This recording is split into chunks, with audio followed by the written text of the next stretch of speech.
Hello everyone and welcome to the channel. I just wanted to share a quick tip on one of the trickiest things to do when you're building an RC car, which is dealing with the links, especially when they're not turnbuckles and especially when they're the heavy duty kind of links you often find on crawlers. So what we've got here is a high clearance link from the Element Enduro Builders Kit 2 that I'm currently building. And all I've done here is I've just assembled all the bits that I'm going to need on the link at the end of the day, which is the actual metal link, the two rod ends here, and also the pivot balls. So what I'm going to do to try and make this easier is a couple of steps, and basically it's going to involve using these two wrenches as additional levers, because when you're trying to do this with your fingers alone, first of all, it's probably impossible. Second of all, if you do spend any time doing it with your fingers, you're just going to end up bleeding. So there's going to be no fun at all. This whole process makes it a lot easier. First step, which helps a little bit, is just a little bit of grease on the threads. Just helps these rod ends to go on a little bit easier. And I'll just get these started off by hand.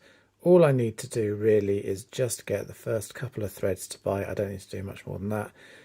Even if it hasn't gone on perfectly straight, I don't really need to worry too much because they'll straighten out as they thread on.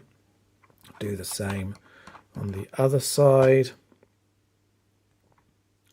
Again, just first few threads by hand. That one doesn't want to start quite so easily, so we just persevere, try again. There we go. Biting now. Again, it's a little bit off center, but it will straighten out as it threads along. Right, next step here is to pop in the pivot balls, because these are important when we're using the wrenches as levers. So I will just put this in the correct way, which I think is this way. If it isn't, I'll just pop it out at the end. So one goes in there, and on the elements the opposite one goes in the opposite direction, like this. And now I'm going to use my wrenches.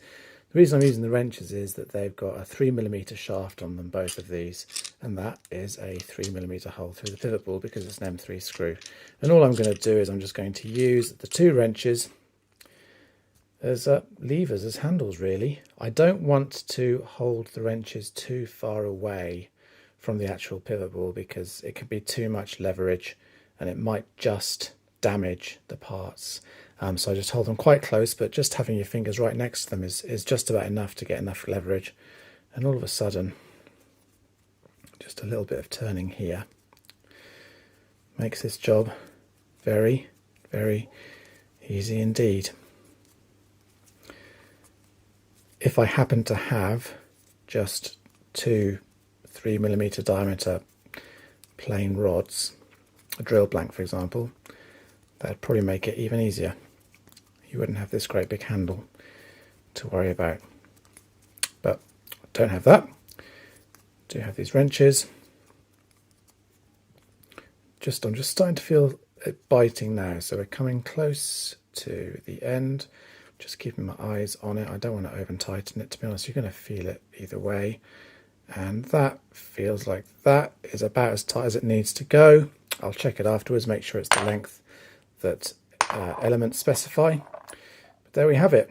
Thanks to two wrenches and a little bit of grease, one complete link in a couple of minutes. I hope this tip is useful to you. If you've got any comments or questions, please do leave them under the video. Otherwise, thanks for watching.